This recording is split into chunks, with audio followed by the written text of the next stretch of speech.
The material vinyl, or PVC, or polyvinyl chloride, that's the chemical name for it, is a synthetic material that was used quite a bit in shoe soles and heels. We're talking mostly 1960s, 1970s. Nowadays, it's mostly been replaced by different rubber mixtures and thermoplastic rubber, mainly for the reason that rubber and TPR are much more slip resistant. PVC has the downside of becoming hard, brittle, and a little slippery when it's very cold. So in winter, PVC soles are maybe not the best idea. So what's the reason for that, or what is PVC? PVC is, like I said, a synthetic material. PVC in its natural form is hard and compact. Now, how do you turn it into a sole, something you can walk on, a flexible material like this?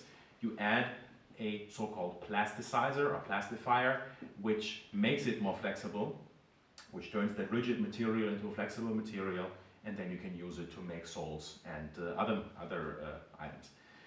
That is also the problem both in bonding it, and that is the problem with cold temperatures, because when the temperature gets too cold, that effect subsides and the material becomes hard and brittle again.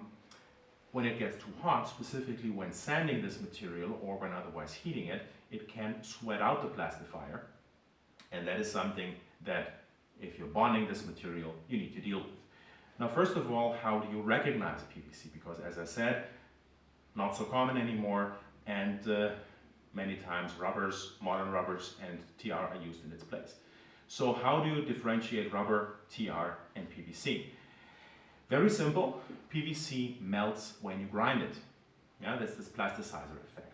So what happens if you put this on a sanding belt? It will become hot very quickly, and this heat melts it, but it melts it in chunks. Whole chunks fall off, little balls form, roll up, and drip down or fall down.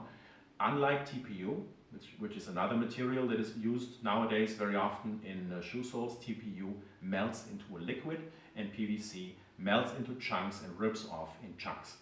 So if it does that, you can be pretty sure it's PVC. It also gets a little slick, a little oily when you do that. That's also a good hint. That is the plasticizer, plastifier migrating to the surface, and that is actually something you need to get off before you can bond it reliably. So the process to work with PVC: grind it, clean it with solvent, definitely clean it with solvent to get the plasticizer off. And then you need to use the right adhesive.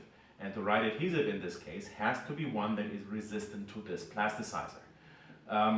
You might get a decent bond if you cleaned it properly with a regular contact adhesive, but this will not last. That is the problem, and that is usually what happens. Somebody bonds a PVC sole, they didn't recognize it, they didn't use the correct adhesive, the customer comes back after a few days and the shoe has separated.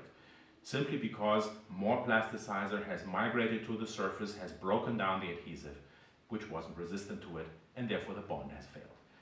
What adhesives can be used here?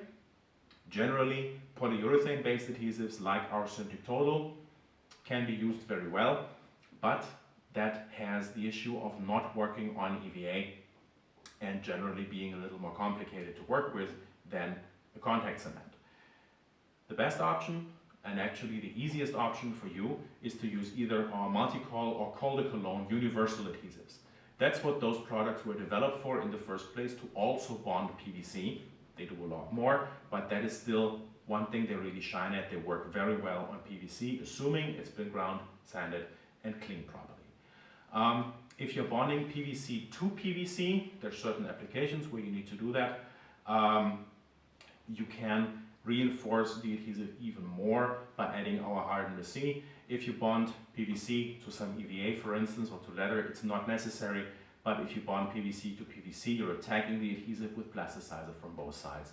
So in that case, it is a lot safer to also use the hardener.